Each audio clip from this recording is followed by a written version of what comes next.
পটুয়াখালী সদর হাসপাতালে ক্রমশই বেড়ে চলেছে রোগীর চাপ। শয্যা সংকটের কারণে হাসপাতালের ওয়ার্ড এবং করিডোরে রোগীরা শুয়ে থাকছেন ছড়িয়ে ছিটিয়ে। সরকারি স্বাস্থ্যসেবা যেন হিমশিম খাচ্ছে এই চাপ সামলাতে। হাসপাতালের ওয়ার্ড ও করিডোরে দেখা যায় অনেক রোগী মেঝেতে শুয়ে চিকিৎসা নিচ্ছেন।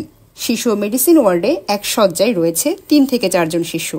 হাসপাতালে রোগীদের জন্য সরকারি বরাদ্দকৃত ওষুধ যথেষ্ট নয়, অনেক রোগীকে বাইরে থেকে ওষুধ কিনতে হচ্ছে। হাসপাতালের যন্ত্রপাতি, টেস্ট ও ল্যাব সুবিধা পর্যাপ্ত পরিমাণে না থাকায় রোগীদের নির্ভর করতে হচ্ছে বাইরে ডায়াগনস্টিক সেন্টারের ওপর। সময়মতো খাবার না পাওয়া, অপরিষ্কার মেঝে ও নোংরা বাথরুম রোগীদের দুর্ভোগ যেন আরও বাড়িয়ে তুলছে। আমরা তো ওই রুম থুইয়া এই বারান্দায় থাকতে আসি, ওই বেড পাই না, আজকে গতকালকে বেডে আসতে পারছি। এখন আমার মনে হয় যে ওই রুগীদের একটু ভিড় মনে হয় সম্ভবত বেশি, যার জন্যই আমরা এগুলো হয়তো বা পাইতেছি না। সরকার যদি একটু শুভদৃষ্টি থাকে, তার হয়তো বা সিট বাড়াই টাড়াই যেতে পারে।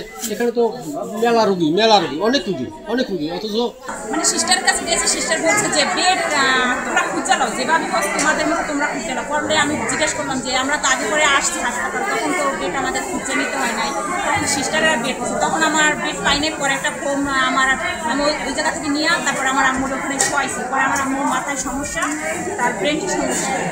ওষুধ দিলে বাইরে দিয়ে কিনতে দেয়, তো কিনতে পারি না, সামর্থ্য নাই, বাবা নাই, স্বামী নেই, কেউ নেই, আমার মতো নিলে কি চাইতে হবে। চিকিৎসক ও নার্সরা চেষ্টা করলেও সীমিত শয্যা ও কর্মীর কারণে পুরো ওয়ার্ডে সেবা দিতে পারছেন না। স্থানীয়রা বলছেন, দ্রুত ব্যবস্থা না নিলে পটুয়াখালীর স্বাস্থ্যসেবার সংকট আরও গভীর হবে এবং এরই পরিপ্রেক্ষিতে স্বাস্থ্যসেবার মান উন্নয়ন করতে সরকারের প্রতি আহ্বান জানিয়েছেন তারা।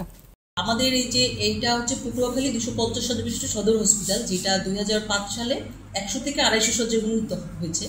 তো 2005 সাল থেকে 2025 পর্যন্ত কিন্তু আমাদের সেই 250 বেডের জনবল দিয়ে আমাদের সেবা কার্যক্রম চালাতে হচ্ছে, যেখানে আমাদের চিকিৎসকের পদ হচ্ছে 58টা, বর্তমানে 18 জন কর্মরত, প্রায় মানে 2/3 চিকিৎসকের পদ শূন্য।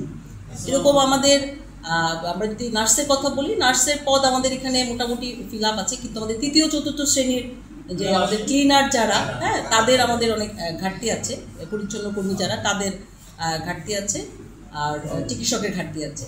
আর যেহেতু আমাদের 250 বেডের হসপিটাল, আমাদের ঔষধপত্র, খাবার সব কিছুই কিন্তু 250 রোগীর জন্য বরাদ্দ। তো সেক্ষেত্রে দেখা যায়, আমি যদি বলি যে গত 24 ঘন্টা আমার এখানে প্লাস 600-র অধিক রোগী অবস্থান করেছে। সেক্ষেত্রে একটা রোগী কিন্তু তার শয্যা সময় মতো পাচ্ছে না। এবং শিশু ওয়ার্ডে দেখবেন যে এক বিছানায় 3 থেকে 4 জন শিশু রেখে সেবা দিচ্ছে।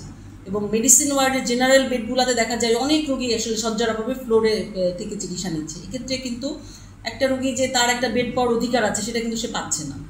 এবং ঔষধ অনেক সময় দেখা যায় যে আমাদের যে বরাদ্দ, তার তুলনায় আমাদের রোগীদের চাহিদা অনেক বেশি থাকে। অনেক ঔষধ অনেক সময় তারা সরকারিভাবে হয়তো পায় না, তখন তাদের বাইরে থেকে এটা কিনতে হয়। অতি দ্রুত 500 শয্যার হাসপাতাল, পর্যাপ্ত ডাক্তার, নার্স ও আধুনিক যন্ত্রপাতি সরবরাহ করা হলে পটুয়াখালী সহ পুরো দক্ষিণাঞ্চলের স্বাস্থ্যসেবায় এক নতুন দিগন্ত উন্মোচিত হবে, এমনটাই মনে করছেন স্থানীয়রা। কারিমা ইসলাম, লাল সবুজ প্রকাশ।